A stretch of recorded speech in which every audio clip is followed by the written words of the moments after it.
Hello everyone, pada video ini akan dijelaskan mengenai analisis manajemen sumber daya manusia dari PT Unilever Indonesia Terbuka. Happy watching! 1. Analisis Actual Employment Opportunity PT Unilever Indonesia atau kebijakan persamaan kerja. PT Unilever turut menerapkan 3 komitmen persamaan, yakni 1. Meningkatkan keterwakilan perempuan dalam manajemen guna kesetaraan, 2. Membuka kesempatan kepada seluruh masyarakat dan keterbukaan akses pada rekan disabilitas, dan yang ketiga, menghargai keberagaman dengan menghapus stigma negatif dan diskriminasi di tempat kerja. Yang kedua, ada analisis dan desain pekerjaan PT Unilever. Bidang ini berkaitan dengan adanya pembagian job analysis, job description, dan lain-lain. Pada PT Unilever menerapkan seperti adanya kepala produksi dan juga teknisi yang bekerja sesuai dengan job desk-nya masing-masing. Yang ketiga, ada rekrutmen PT Unilever Indonesia. Menurut Brandon Sostino menerangkan bahwa rekrutmen adalah proses mencari, menemukan, dan menarik pelamar untuk dipekerjakan dalam sebuah organisasi. Nah, PT Unilever menerapkan adanya strategi rekrutmen, yaitu 1. Career and learning opportunities, yang kedua health insure, yang ketiga otherwise in beneficial class, dan yang terakhir ada locker atau latihan kerja. Yang keempat ada seleksi karyawan PT Unilever Indonesia. Seleksi merupakan kegiatan pasca perekrutan dan diadakan pilah kandidat yang sesuai dengan kriteria posisi.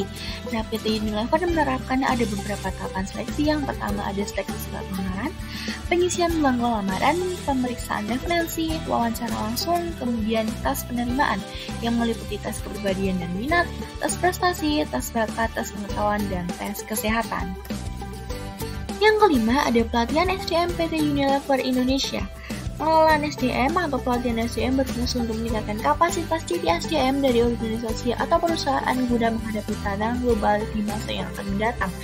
Nah, PT Unilever menawarkan ada beberapa program pelatihan. Yang pertama ada on the job training, off the job training, general skills, leadership skill, professional skill, hingga sharing session. Yang keenam ada penilaian kerja PT Unilever Indonesia.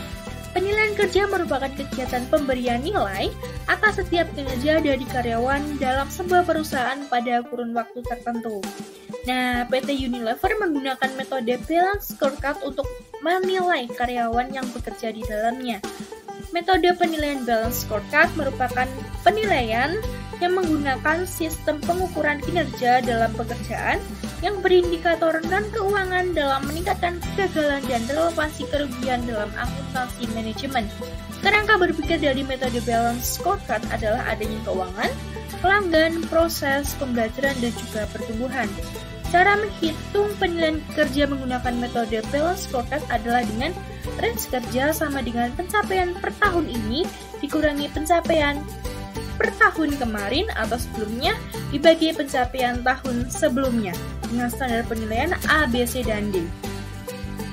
Yang ketujuh ada kompensasi PT Unilever Indonesia.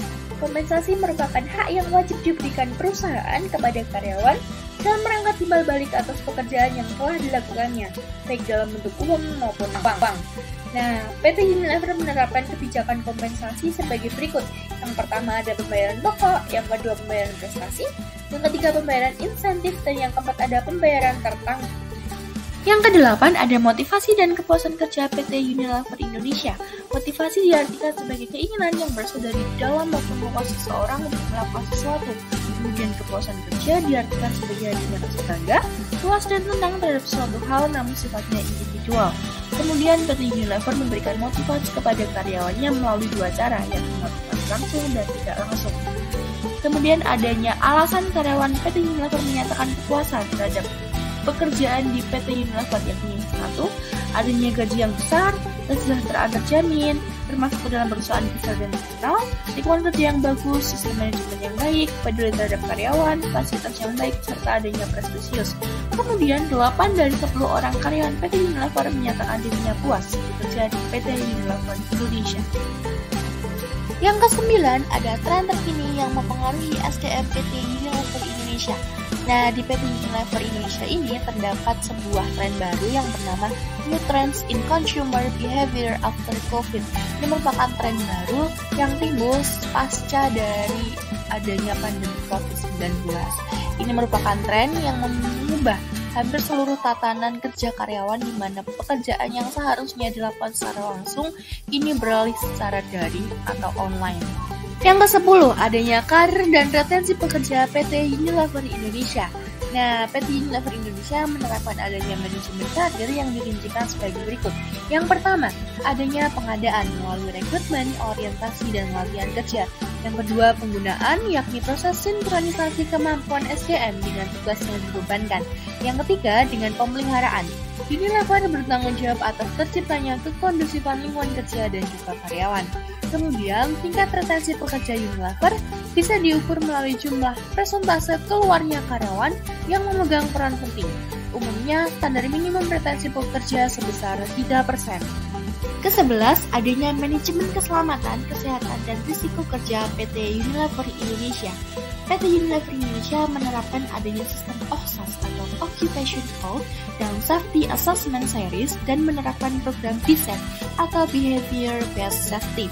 Semua program tersebut dilakukan guna menjaga dan melindungi karyawan dari berbagai risiko pekerjaan dalam melaksanakan job desk pekerjaan masing-masing.